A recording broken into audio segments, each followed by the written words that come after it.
We had occasion to deal with the enthalpies of reaction. That was the energy change which occurred over the course of reaction. We had a very straightforward way of computing that based on these enthalpies of formation, which we could just look up in a table. We could throw them into this equation and find the total enthalpy change of the reaction. Now, the way that worked, if you want to refer to this chart here, which describes the combustion of CH2 to form CO2 and H2O. So here's our reactants and here's our products. And what we're looking for is this value right here. That's our enthalpy of reaction, is the difference between the value for our reactants and the value for our products. Now, one way we could calculate this difference is if we knew the exact enthalpy value for our reactants and the exact enthalpy value for our products, we could just take the difference. The problem is that we don't know those enthalpy values. They're very difficult to calculate. We don't know how far above the 0 point we are for either of these conditions. We don't even know where the 0 point is. But we had a workaround. Even though we don't know where this line was, we could pick a different line. And if we take the difference in distances to that line, we're still going to get this difference here. And so the line that we decided to pick was where all the elements were going to be in their most common stable form. And then if we measure the distance to that position from the reactants, and we measure the distance from that position from the products, and take the difference between them, that gives us our enthalpy of reaction. So these two values here, they correspond to this part of the equation and this part of the equation. We just add them up for all the species and calculate the difference. So we want to be able to do that with entropy. That would be nice if we had a very convenient way of calculating the differences in entropy. Now, just a quick reminder, when I put these circles here, that's just to tell us that when we looked up this tabulated information, it was probably tabulated at 1 atmosphere of pressure or 1 molar concentrations for aqueous substances, and likely a temperature of 298 kelvins or possibly 273 kelvins. So these values that we look up, they would vary if we change those pressures and we change those concentrations and we change the temperature. So we have to keep that in mind.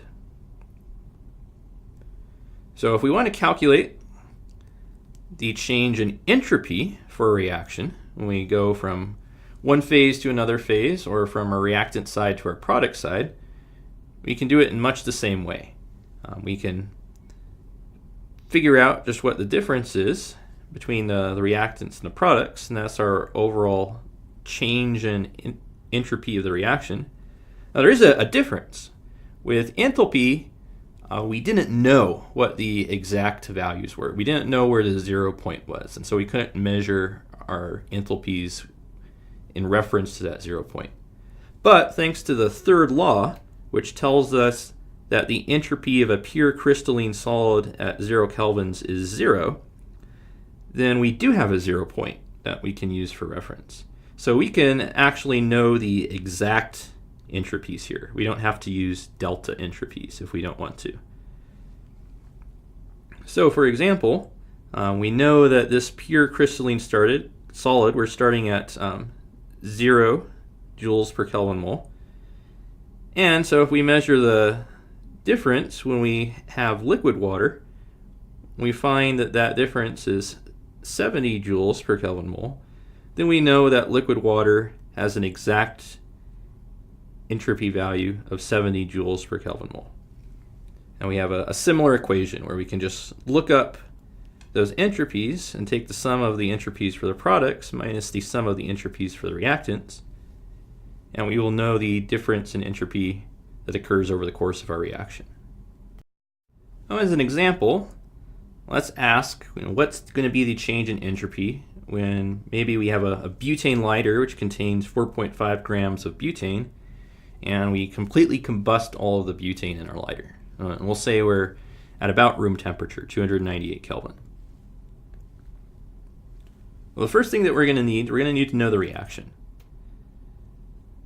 So We know we have butane, and if you've observed a Bic lighter, you may know that's a liquid. So we'll choose the liquid state.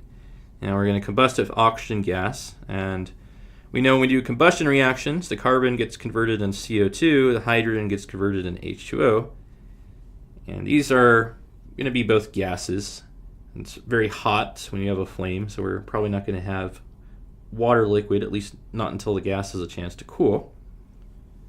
And so after we have our substances down, then we just got to balance it with coefficients. So now that we have a balanced equation, we're going to look up the molar entropies for each of these substances, which I have done. Be very careful that you look these up for the correct phase. So if we have butane as a liquid, it's going to have a different entropy than if we have butane as a gas or even as a solid. And note that unlike with the enthalpies, since we're not measuring with reference to the elemental forms, we're never going to have a zero entropy here. So O2, that's a pure element. It would have a delta H of formation of 0, but not for entropy. So now that we have all these values, we can go ahead and throw them into our equation. Mind the stoichiometry. That's why we need a balanced reaction. So we're going to take products minus reactants. And look over here. We have 8 CO2s and 10 H2Os. So I'm going to need 8 times the CO2 value plus 10 times the H2O value. That's my products, and then I'll subtract the total quantity for my reactants. And I get a total entropy change of 471.4 joules per Kelvin mole. The very last step in this case is do a little bit of dimensional analysis because we want to know the total entropy change for that 4.5 grams. So we have 471.4 joules per Kelvin mole, and we want to get rid of this moles, so we need to multiply by moles of butane. So we convert 4.5 grams of butane into moles of butane by dividing by the molecular weight. And so grams cancels, moles cancels, and we wind up with a value of 36 joules per Kelvin. And joules per Kelvin is our dimension that we want to have for all our entropy values. In addition to being able to calculate entropy values, we can also just kind of qualitatively assess whether we think some are going to be larger or smaller. So for example, if we have a substance in the solid phase, the liquid phase, the gas phase, we know that the solid phase is much more rigid. There's very particular locations where the molecules can be placed. In the liquid phase, they can kind of flow over each other and occupy more positions. And in the gaseous phase, they can occupy any position in the container. So we have an increasing amount of entropy going from solid to liquid, and a much greater increase in entropy going to the gas phase because we get access to all these new available positions and velocities. So if we have a transition between these phases, and we increase the number of microstates, then we're increasing the entropy of the system. Or if we decrease the number of microstates, we are going to decrease the entropy of the system. Well, here are a few examples of some reactions where we want to figure out what the sign on the change in entropy is going to be. So one case, we have calcium chloride dissolved in the water to form calcium 2+ and Cl-. In this case, we go from having one particle to having 3 particles. So that's going to be an increase in entropy. We'll give it a positive sign. The aqueous phase is also much more disordered than the solid phase because these ions can float around anywhere in the solution. The solid is located all in one particular spot. If we have water condensing from a gas into a liquid, then we're going from that very disordered gaseous phase to a much more ordered liquid phase. So since we have decreased our possible microstates, we are going to have a negative value for entropy. In this reaction, we have H2O react with carbon. Note that H2O is a gas, carbon's a solid, and we generate H2 gas and CO gas. So we have the same number of particles on both sides. We have 2 particles on the left, we have 2 particles on the right. But we're trading in a solid particle, which has very low entropy, for an extra gas particle, which can go anywhere it pleases and so has a lot of disorder to it. So we're going to give this a positive value for delta S because it has more entropy when it finishes than when it starts. We can also compare the entropies of particular substances. Now, one rule is that if we have a larger substance, that will tend to have more entropy than a smaller substance. And remember, these bonds, we can have rotation around these bonds. So we can have these hydrogens rotating over here and these hydrogens rotating over here and changing positions. And so that's going to be a lot more microstates than over here, where everything is fixed in place.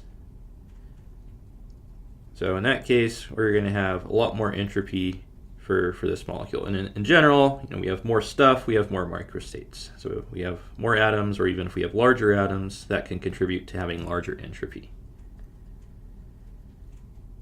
Molecular entropy can also depend on the shape of the molecule. And this, you're going to see, is related to the temperature of the system. If we are at very cold temperatures, i.e. absolute zero, well, in this case, we don't have any motion because we don't have any energy for it. So we just have one possible state.